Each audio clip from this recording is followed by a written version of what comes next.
নমস্কার বন্ধুরা, টেকপ্রো চ্যানেলে তোমাদের স্বাগত। বন্ধুরা, আজকের ভিডিওতে আমরা শিখব যে আমরা একটা কিবোর্ড লেআউট শিখে কীভাবে আমরা হিন্দি টাইপিং করব, বাংলা টাইপিং করব এবং চাইলে আমরা ইউনিকোডও টাইপ করতে পারি। খুব সহজ একটা প্রসেস। তো চলো বন্ধুরা, শুরু করা যাক। বন্ধুরা, আমি ব্যবহার করছি উইন্ডোজ 7 এবং 64 বিট। তোমরা দেখতেই পাবে যে এখানে উইন্ডোজ 7 আলটিমেট এবং এখানে 64 বিট অপারেটিং সিস্টেম আছে। আর আমরা এই অপারেটিং সিস্টেমের মধ্যেই কিন্তু আমরা হিন্দি, বাংলা এবং ইউনিকোড একই লেআউটে কিন্তু আমরা টাইপ করব। ওকে, এবার আমি বন্ধুরা আমার চলে যাচ্ছে হচ্ছে আমাদের কোরেল ড্রতে। আর এখানে আমি STMটাকে কিন্তু অন করে নিচ্ছি। আর এখানে কিন্তু আমি STM 3.5 যে ভার্সানটা, সেই ভার্সানটা কিন্তু ব্যবহার করছি। আর তোমরা জানো যে এই ভার্সানটাই কিন্তু বেশিরভাগ সবার কাছে কিন্তু আছে। আমি এখানে একবার টাইপ করব, ঠিক আছে? তার আগে আমি একবার STM এর ডিফল্ট সেটিংয়ে চলে যাচ্ছি। আর এখানে তোমাদের আমি একবার আমার যে ডিফল্ট সেটিং সেটা কিন্তু একবার তোমাদের আমি দেখিয়ে নিচ্ছি। দেখো, এখানে অটো ফন্ট চেঞ্জ এটা কিন্তু আমি অন রেখেছি। বাই ডিফল্ট এখানে Microsoft Word oblique free hand এটা অন থাকে, আমি এটাকে কিন্তু অনই রেখেছি। এটা কিন্তু চেঞ্জ আমি কিছু করিনি। এখানে মাঝখানে আমাদের ইচ্ছা মতো কিন্তু আমরা ল্যাঙ্গুয়েজ সুইচ করতে পারি। তো এখানে আমি বাই ডিফল্ট ইংরাজি এবং বাংলা এই দুটোকেই আমি অন রেখেছি। যখন আমি হিন্দি কাজ করি তখন কিন্তু আমি হিন্দি, ইংরাজি অথবা তিনটেই আছে, যেমন ইংরাজি, বাংলা এবং হিন্দি, এটাকে আমি মাঝে মাঝে অন করে নিই। কিন্তু যেহেতু আমি ইংরাজি এবং বাংলা এই দুটি সবথেকে বেশি কাজ আমি করে থাকি, তাই আমি এটাকে অন রাখি। নিচে বন্ধুরা আমি এখানে অটো ডিটেক্ট অ্যাপ্লিকেশানটাকে আমি অন রেখেছি এবং এইটাকে আমি অন রেখেছি, অর্থাৎ F8 দিয়ে আমি অ্যাপ্লিকেশানটা বন্ধ করি এবং F5 দিয়ে আমি কিন্তু ল্যাঙ্গুয়েজ সুইচ করি। তো এইগুলো বাই ডিফল্ট আমি এখানে অন রেখেছি। এছাড়াও যদি আমি ডিফল্ট ফন্টসে যাই তো আমি এখানে দেখতে পাবো যে আমি এখানে সেট করেছি হচ্ছে BNT Arjun by default font, 13 size তার সঙ্গে আছে। হিন্দির ক্ষেত্রে আমি এখানে STM BNT দেবলিনা এটাকে আমি ডিফল্ট ফন্ট হিসাবে কিন্তু আমি এখানে সেট করে দিয়েছি এবং সাইজ করেছি 13 পয়েন্ট। এবং বাই ডিফল্ট এখানে আমি এরিয়াল ফন্ট কিন্তু আমি রেখেছি এবং ডিফল্ট সাইজ আমি 11 পয়েন্ট করেছি। যখন আমি ল্যাঙ্গুয়েজ সুইচ করব তখন কিন্তু অটোমেটিক্যালি কিন্তু BNT অর্জুনে আসবে এবং হিন্দির ক্ষেত্রে কিন্তু 13 পয়েন্ট এবং দেবলিনা আসবে। এবার আমি এটাকে অফ করে দিচ্ছি। আর আমি আরেকবার STM এর উপর রাইট ক্লিক করছি। এবার আমি চলে যাচ্ছি কিবোর্ড লেআউটে। বাংলার ক্ষেত্রে কিন্তু এখানে আমি নতুন একটা লেআউট তৈরি করি, সেটা হচ্ছে দেবু নামে। অর্থাৎ আমি এর মধ্যে কিছু কিছু ওয়ার্ড আমি এখানে কিছু কিছু অক্ষর আমি এখানে অ্যাড করেছি। বাই ডিফল্ট আমি কিন্তু কেতে ক এই লেআউটে আমি কাজ করে থাকি। তোমরা যে লেআউটে কাজ করে থাকো কোনো সমস্যা নেই। তো অনেক সময় কী হয় যে আমাদের কিছু কিছু অক্ষর অ্যাড করতে হয়, যেমন আমাদের বড় যে ড্যাশ সেটাকে আমি অ্যাড করেছি। এই ধরনের কিছু কিছু ওয়ার্ড, কিছু কিছু অক্ষর আমি এখানে অ্যাড করেছি, ঠিক আছে? হিন্দির ক্ষেত্রে বন্ধুরা আমি এখানেও কিন্তু আমি হিন্দি লেআউটের ক্ষেত্রেও আমি নতুন একটা লেআউট তৈরি করেছি। যেমন আমি এখানে দেবু হিন্দি 1 এই লেআউটটা আমি তৈরি করেছি। আমার সুবিধার জন্য কিছু কিছু অক্ষর এখানে আমি অ্যাড করেছি। এবং আমি আরেকবার রাইট ক্লিক করছি STM এর উপরে। এখানে যে ফন্ট যে লেআউট আছে সেখানে বাংলা ক্ষেত্রে আমি নর্মাল স্টাইল, যেটা আমরা BNTর ক্ষেত্রে টাইপ করে থাকি, সেটাকে অন করা আছে। দেখো রাইট চিহ্ন দেওয়া আছে। এবং হিন্দির ক্ষেত্রে কিন্তু নিউ ফন্ট যেটা সবার প্রথমে আছে সেটাও কিন্তু অন করা আছে বাই ডিফল্ট। তো এই হচ্ছে মোটামুটি আমার সেটিংস। আর যদি আমি কোরেল ড্রতে কাজ করে থাকি, যেটা আমি সবসময় বেশিরভাগ কোরেল ড্রতে কাজ করে থাকি, তাই আমি এখানে অ্যাপ্লিকেশান টাইপে গিয়ে আমি এখানে টাইপ 2 থেকে কোরেল ড্রটা আমি সিলেক্ট করে নিয়েছি, ঠিক আছে? অ্যাপ্লিকেশান 2তে গিয়ে কোরেল ড্র। যদি কোনো সময় তোমরা পেজ মেকারে কাজ করো তো তোমরা টাইপ 1-এ গিয়ে কিন্তু এখানে পেজ মেকারটা অন করে নেবে। এই হচ্ছে টোটাল একটা সেটিং। এবার আমি বন্ধুরা তোমাদের আমি টাইপিং করে আমি দেখিয়ে দিচ্ছি। যেমন আমি একটু জুম করে নিচ্ছি। আর এখানে আমি জাস্ট ক্লিক করে দেখো, এখন কিন্তু এখানে ওপরে ইংরেজি ফন্ট আছে। আমি একটু জুম করছি, এরিয়াল আছে এবং নিচে কিন্তু লেখা আছে, অর্থাৎ এখন কিন্তু ইংরেজি মোডে আছে। এখন আমি কোনো ল্যাঙ্গুয়েজ আমি সুইচ করিনি। ল্যাঙ্গুয়েজ আমি কিসে সুইচ করি না, F5-এ করি। তো এখানে আমি কিবোর্ড দেখো একবার F5 প্রেস করছি। এবার দেখো উপরে কিন্তু অটোমেটিক্যালি STM BNT অর্জুন এবং নিচে কিন্তু ব চলে আসলো। অর্থাৎ এখন যদি আমি টাইপ করি তাহলে STM BNT অর্জুনের টাইপ হবে এবং 13 সাইজে টাইপ হবে। আমি কিন্তু 13 সাইজে বাই ডিফল্ট কিন্তু ওখানে সেট করেছি। যেমন দেখো ক, খ, গ, ঘ। তো এটা হচ্ছে। এবার যদি মনে করো যে আমি দুটো ল্যাঙ্গুয়েজের মধ্যে আমি চেঞ্জ করব, সেক্ষেত্রে আমি কি করছি, আর এখানে আমি দেখো এখানে আমি ইংরাজি আর হিন্দি আছে, আমি এখানে বাংলা আর হিন্দি এই দুটো ল্যাঙ্গুয়েজের মধ্যে আমি জাস্ট আমি টাইপটা সুইচ করব। তো আমি এখানে বাংলা এবং হিন্দি এটা আমি সিলেক্ট করলাম। তোমাদের আমি একবার ভালো করে দেখিয়ে দিচ্ছি এইটা, ঠিক আছে। তোমরা চাইলে যে কোনো ল্যাঙ্গুয়েজের মধ্যে কিন্তু সুইচ করতে পারো। অ্যাপ্লাই, ওকে, ঠিক আছে। এবার আমি চলে আসলাম ক্রেল রতে, আর দেখো আমি এখানে নতুন করে আমি আবার ক্লিক করলাম। এখানে আপাতত আমরা বাংলায় আছি, আমি একবার F5 প্রেস করলাম। দেখো এখানে কিন্তু অলরেডি আমি দেবলীনা চলে এসেছি হিন্দিতে, এবং নিচে কিন্তু হিন্দি আছে, ঠিক আছে। তো এখন কিন্তু একদম হিন্দিটাই পড়বে। দেখো আমি ক লিখছি, খ লিখছি, গ লিখছি, ঘ লিখছি, ঠিক আছে। এবার যদি মনে করি যে এবার আমি বাংলা লিখব, ঠিক আছে, তাহলে আমি আরেকবার কিবোর্ডে F5 প্রেস করব। দেখো F5। এবার দেখো যে এখানে কিন্তু বাংলা এসেছে ব, ওপরেও কিন্তু STM অর্জুন চলে এসেছে। তো এখানে আমি লিখতে পারি ক, খ, খ, গ, ঘ, ঠিক আছে। তো এইভাবে কিন্তু আমরা সুইচ করছি, কিন্তু একটা সমস্যা সকলের হয়। অনেক সময় কি হয়, এইভাবে ল্যাঙ্গুয়েজটা সুইচ হয় না। অনেক সময় কি হয়, যেমন আমি হিন্দির পরে সঙ্গে সঙ্গে F5 প্রেস করলাম, বাংলা চলে আসলো, অনেক সময় হয় না। তার জন্য তোমরা কী করে, প্রথমে এই সেটিং যেগুলো তোমাদের আমি দেখেগুলো আগে করে নেবে। তারপর একটা ছোট্ট একটা টিপস তোমাদের আমি দেবো, সেটাও তোমাদের বলে দিচ্ছি। দেখো অনেক সময় কি হয়, ল্যাঙ্গুয়েজ সুইচটা কিন্তু হয় না। আমি একবার করছি, এখানে ক লিখলাম, আমি F5 প্রেস করলাম।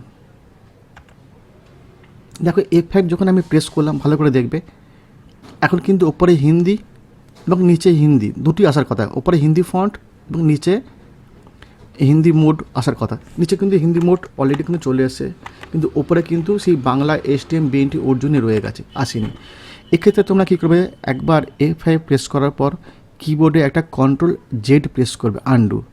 1 সেকেন্ডেরও কম সময় লাগে। দেখো আমি Ctrl Z প্রেস করছি, সঙ্গে সঙ্গে ওপরে কিন্তু হিন্দি চলে আসবে। দেখো, ঠিক আছে। আমি দেখলাম ক লিখলাম, ঠিক আছে, আমি স্পেস বার দিলাম, কিবোর্ডে আমি F5 প্রেস করলাম। দেখো ওপরে নিচে বাংলা চলে এসছে ব মোড, কিন্তু ওপরে কিন্তু STM দেবলীনা রয়ে গেছে। আমি কী করলাম, Ctrl Z, ক, আবার F5 প্রেস করলাম, ঠিক আছে।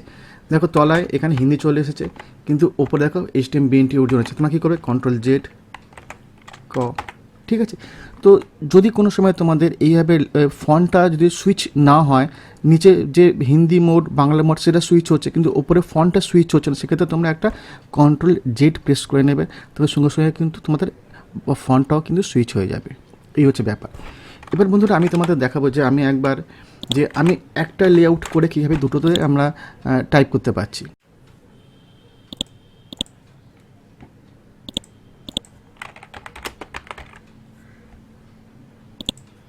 ঠিক আছে। এবার বন্ধুরা আমি একবার STMটাকে আমি আবার অন করে নিচ্ছি।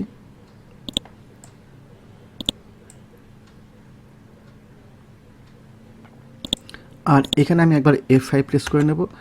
আমি দেখেছি হিন্দি চলে এসেছে এবং ফন্টও হিন্দি চেঞ্জ হয়েছে এবং হিন্দি মোডও চলে এসেছে। এবার দেখো যে আমি একটা সিম্পল কোনো ওয়ার্ড আমি টাইপ করছি। দেখো আমি এখানে M প্রেস করছি কিবোর্ডে, M, দেখো স আসছে। ই প্রেস করছি বা কে প্রেস করছি, ই প্রেস করছি, এন প্রেস করছি। সেমভাবে যখন আমি কি করব, একবার স্পেস বার দিলাম এবং F5 প্রেস করলাম, এবং দেখলাম যে ওপরেও বাংলা চলে এসে, নিচেও বাংলা, কোনো রকম কোনো Ctrl Z করার এখানে দরকার নেই। আমি কি করছি না, এখানে আমি আবার সেম, যেমন আমি M প্রেস করেছিলাম, কে প্রেস করেছিলাম, ই প্রেস করেছিলাম এবং এন প্রেস করেছিলাম, সেম একই কি কিন্তু আমি প্রেস করছি হচ্ছে বাংলার ক্ষেত্র এবং হিন্দির ক্ষেত্রেও, যা যা ওখানে করেছিলাম। যদি আমাদের কোনো সময় কোনো আমাদের যুক্ত ক লিখতে হয়, যেমন দেখো ভালো করে দেখো, কে লিঙ্ক এখানে আমরা ডি প্রেস করছি, এম এখানে দন্ত সয়ের জন্য প্রেস করছি, কয় শয়। এবার এবার আমি কি করছি, একবার F5 প্রেস করে নিচ্ছি, ওপরে হিন্দি আসেনি, আমি Ctrl Z প্রেস করে নিচ্ছি এবং নিচে একবার এন্টার প্রেস করে নিচ্ছি। দেখো এখানেও কিন্তু আমি কে প্রেস করছি, লিঙ্ক ডিতে সেম একই বাংলা যেমন করেছিলাম আমরা, এবং এখানে এম দন্তেশ্ব, ঠিক আছে। তো একই লেআউটে কিন্তু আমি হিন্দি টাইপ করছি এবং একই লেআউটে কিন্তু আমি বাংলা টাইপ করছি। যদি আমাদের দুটো লেআউট থাকতো তাহলে কিন্তু আমাদের অনেক অনেক অসুবিধা হতো, আমাদের মুখস্থ করা, টাইপ করা দুটো কিন্তু সমস্যা হতো। এবার বন্ধুরা, যে দেখো আমাকে অলরেডি একটা সাবস্ক্রাইবার বন্ধুরা আমাকে প্রশ্ন করেছে যে স্যার কীভাবে টাইপ করব। আমি একবার তার কমেন্টটা তোমাদের দেখাচ্ছি। আমি একবার তোমাকে আমি দেখাচ্ছি, ঠিক আছে। শুধু ও একা নয়, অনেকজনই আমাকে এই ধরনের কমেন্ট করে থাকে, স্যার আমি কীভাবে করবো। এই দেখো comment, STM Hindi layout Bangla layout মিলছে না, অর্থাৎ হিন্দি লেআউট এবং বাংলা দুটো মিলছে না, কী করব।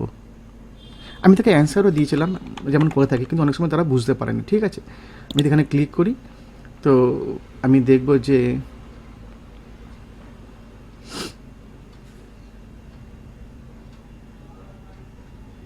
এখানেও লিখছে যে হিন্দি টাইপিং করার অনেক অসুবিধা হয়। তো এই যে সমস্যাগুলো আছে, তো আমি তোমাদের একবার আমার রিপ্লাইটাও তোমাদের দেখাচ্ছি, যে আমি এখানে লিখেছিলাম যে খুব সহজে STM এ নতুন লেআউট তৈরি করা যায়, বাংলা লেআউটের মতো সেম হিন্দি লেআউট করে নাও, যে হিন্দি লেআউট অলরেডি আছে তার সাথে যেটা মিলছে সেটা লোড করে চেঞ্জ করে নাও। এটা কীভাবে সম্ভব, এই দেখো আমি একবার STMটাকে অন করে নিচ্ছি আবার।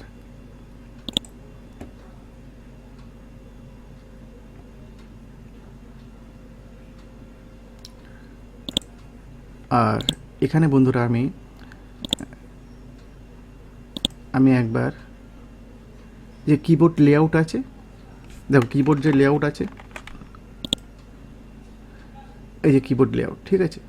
তো এখানে দেখো ইউজার লেআউট এবং নিউ লেআউট আছে, keyboard layout, user layout, new layout. তো এই নিউ লেআউটে গিয়ে যদি তোমরা কোনো লেআউট নতুন করে তৈরি করো, তোমাদের অনেকটা সময় লেগে যাবে। তাই তোমাদের কি দেখতে হবে, যে কোন যে হিন্দি যে লেআউটগুলো অলরেডি আছে তার মধ্যে কোনটা তোমাদের সাথে ম্যাচ করছে। কিবোর্ড লেআউট, হিন্দি লেআউট, তো এখানে already layout 1, layout 2, layout 3, layout 4 এবং স্বর্ণ, টোটাল 5খানা লেআউট এখানে আছে। তার মধ্যে এর মধ্যে লেআউট 1 যেটা আছে সেটা হচ্ছে আমি যেটা ইউজ করি, অর্থাৎ কেতে ক সেই লেআউট। এবার লেআউট 2, লেআউট 3, লেআউট 4 এই তিনটেই কিন্তু এসে ক পড়ে, আর একমাত্র হচ্ছে লেআউট 1 যেটা কেতে ক পড়ে।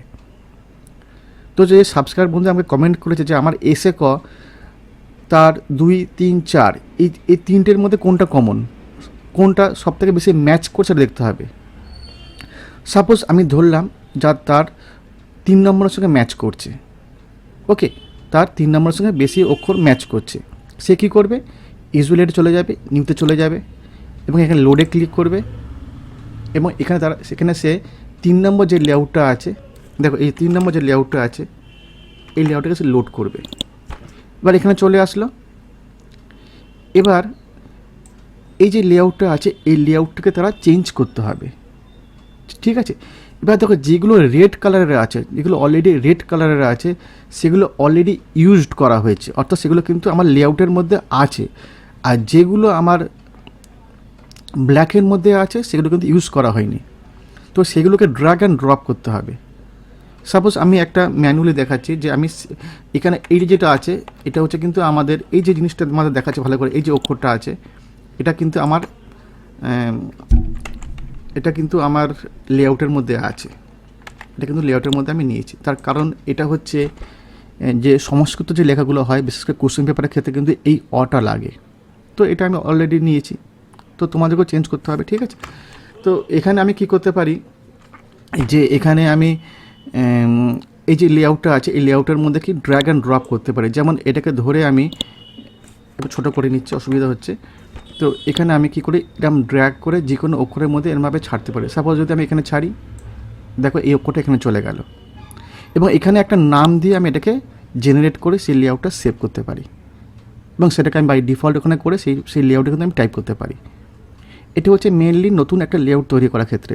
যদি আমরা লোড করে তার মধ্যে চেঞ্জ করে আমাদের অনেক সুবিধা হবে, কারণ অনেক কোর্স অলরেডি তার মধ্যে আছে। আর যদি নতুন করে করতে চাই তাহলে কিন্তু অনেকটা সময় চলে যাবে, কিন্তু হবে, কোনো অসুবিধা হবে না। ঠিক আছে, তো বন্ধুরা এই একটা ছোট্ট ভিডিও ছিল। যদি ভালো লাগে তাহলে কিন্তু অবশ্যই লাইক করবে, শেয়ার করবে এবং সাথে থাকবে। Thank you.